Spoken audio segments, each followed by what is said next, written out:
Hello అండి. నమస్తే. నేను మీ ప్రియ. అందరూ ఎలా ఉన్నారు? బాగున్నారా? నేనైతే చాలా బాగున్నాను. ఈరోజు వీడియోలో గుమ్మడికాయ వడియాలను ఎలా పట్టుకోవాలో చూపించబోతున్నాను. చూసేయండి. బూడిద గుమ్మడికాయ పైన ఒక వైట్ లేయర్ ఉంటుంది కదండి. దాన్ని నీట్గా వాష్ చేసేసుకుని పక్కన పెట్టుకోండి.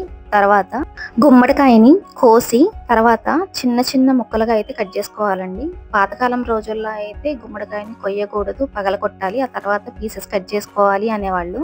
మేమైతే నార్మల్గా ఇలా పీసెస్ కట్ చేస్తామండి. అయితే ఇవి చిన్న చిన్న ముక్కలుగా కట్ చేసుకోవాలి. ఇంకొక ఇంపార్టెంట్ ఏంటంటే మనం గుమ్మడికాయ తీసుకునేటప్పుడే చూసుకోవాలి. అది కొంచెం బరువుగా ఉన్న గుమ్మడికాయనే తీసుకోవాలి.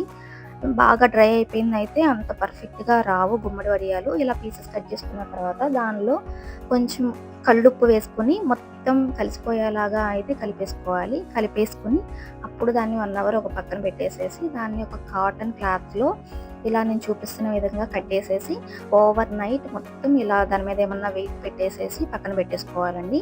తర్వాత దానికి సరిపడా అయితే మినపప్పు మనం ఒక నైట్ అంతా నానబెట్టుకోవాలి. అయితే మనం మినపప్పుని ఎక్కువ తీసుకోవాల్సిన అవసరం లేదండి. జస్ట్ గుమ్మడి వడియాలు బైండింగ్ అవ్వడానికి సరిపడా మినపరుబ్బుని తీసుకుంటే సరిపోతుందండి. ఇలా మినపప్పు ఓవర్ నైట్ నానిన తర్వాత దాన్ని క్లీన్ చేసేసుకొని మనం మినపరుబ్బుని అయితే రెడీ చేసేసుకోవాలి. మినపప్పుని క్లీన్ చేసుకున్న తర్వాత వచ్చిన పొట్టుతో కూడా మనం వడియాలు పట్టుకోవచ్చండి. అది ఎలాగో కూడా నేను ఈ వీడియోలో చూపిస్తాను, చూసేయండి. ఇలా ఓవర్ నైట్ నానిన తర్వాత దానిలో ఉన్న వాటర్ మొత్తం పోయిన తర్వాత దాన్ని మొత్తం ఒక గిన్నెలోకి మనం ట్రాన్స్ఫర్ చేసేసుకోవాలి. ఇలా గుమ్మడి ముక్కల్ని మొత్తం ఒక గిన్నెలోకి ట్రాన్స్ఫర్ చేసేసుకోవాలి. ఈ గుమ్మడి ముక్కలతో పాటు గింజలు కూడా ఉంటాయండి, అవి కూడా వేసేసుకోవాలి. అప్పుడు టేస్ట్ బాగుంటుంది.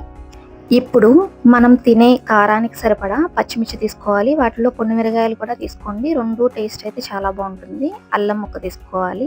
తర్వాత పెద్ద సగ్గుబియ్యం కూడా తీసుకోండి. ఇవి మన టేస్ట్కి సరిపడా వేసుకుంటే సరిపోతుందండి. అంటే ఎక్కువగా వేయాల్సిన అవసరం అయితే ఉండదు. ఇలా పిండిని మెత్తగా గ్రైండ్ చేసేసుకోవాలి. గ్రైండ్ చేసుకున్న తర్వాత మనం ఒక గిన్నెలోకి ట్రాన్స్ఫర్ చేసుకున్నాం కదండి గుమ్మడి ముక్కల్ని, దానిలోకి బైండింగ్ సరిపడా అయితే మనం వేసి కలుపుకుంటే సరిపోతుందండి. ఇలా కలుపుకుంటున్నప్పుడే మనం ముందుగా రెడీ చేసి పెట్టుకున్నవన్నీ ఒక్కొక్కటి వేసేసుకుందాం. ఫస్ట్ సగ్గుబియ్యం వేసేసుకోవాలి. తర్వాత మనం ఆల్రెడీ ప్రిపేర్ చేసి పెట్టుకున్నాం కదండి మిర్చి, తర్వాత అల్లం, దాంట్లో కొంచెం జీలకర్ర కూడా వేసేసి మిక్సీ పట్టేసేయండి. ఇది వేసేసి ముద్ద వేసేసి మొత్తం కలిపేసుకోవాలి. దీనిలో ఒక స్పూన్ పసుపు కూడా వేసుకోండి, అప్పుడు బాగుంటుంది టేస్ట్. ఇది మొత్తం వేసిన తర్వాత మొత్తం మిక్స్ అయ్యేలాగా అయితే కలిపేసేసుకోవాలండి. మన టేస్ట్కి సరిపడా దానికి సరిపడా ఎంత అయితే పడుతుందో అంత సాల్ట్ కూడా వేసి కలుపుకోండి.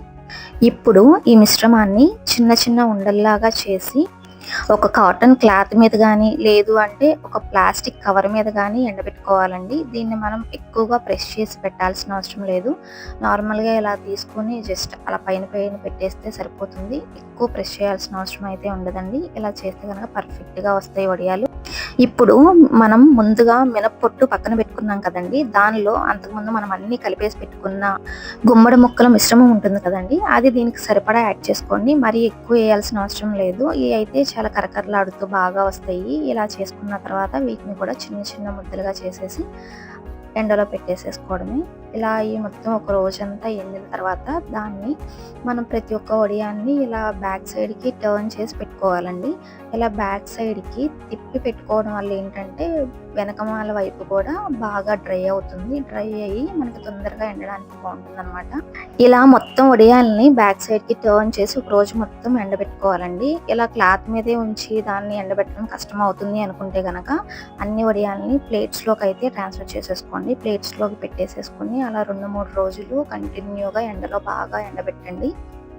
మొత్తం బాగా డ్రై అయిపోయిన తర్వాత ఒక డబ్బాలో స్టోర్ చేసుకోండి. ఇలా స్టోర్ చేసుకోవడం వల్ల ఏంటంటే మనం 1 ఇయర్ పాటు మనకి ఎప్పుడు గుమ్మడి వడియాలు తినాలనిపించినా సరే ఆ టేస్ట్ని అయితే మనం చక్కగా ఎంజాయ్ చేయొచ్చు. గుమ్మడికాయ వడియాలని వేయించుకునేటప్పుడు నూనెని నార్మల్ హీట్లో ఉంచి మనం గుమ్మడికాయ వడియాలను వేయించుకోవాలండి. ఎక్కువ హై ఫ్లేమ్లో పెట్టకూడదు, ఎందుకంటే మాడిపోతాయి. అలా అని లో ఫ్లేమ్లో కూడా పెట్టకూడదు. ఆయిల్ బాగా పీల్చేసుకుంటుంది అనమాట. గుమ్మడికాయ వడియాలని ఇలా ఆయిల్లో వేయంగానే చక్కగా ఇలా పువ్వుల్లాగా విచ్చుకుంటాయి. అవి విచ్చుకున్న తర్వాత మనం సర్వింగ్ ప్లేట్లోకి తీసేసుకోవడమేనండి. ఈ టేస్ట్ అయితే చాలా బాగుంటుంది. మనం పప్పు, చారు ఏది చేసుకున్నా సరే అన్నింట్లోనికి చాలా పర్ఫెక్ట్ కాంబినేషన్ అని అయితే చెప్పొచ్చండి. టేస్ట్ అయితే చాలా బాగుంటుంది. ఒకసారి ట్రై చేయండి, కామెంట్ చేయండి. Thank you for watching. Please like and subscribe.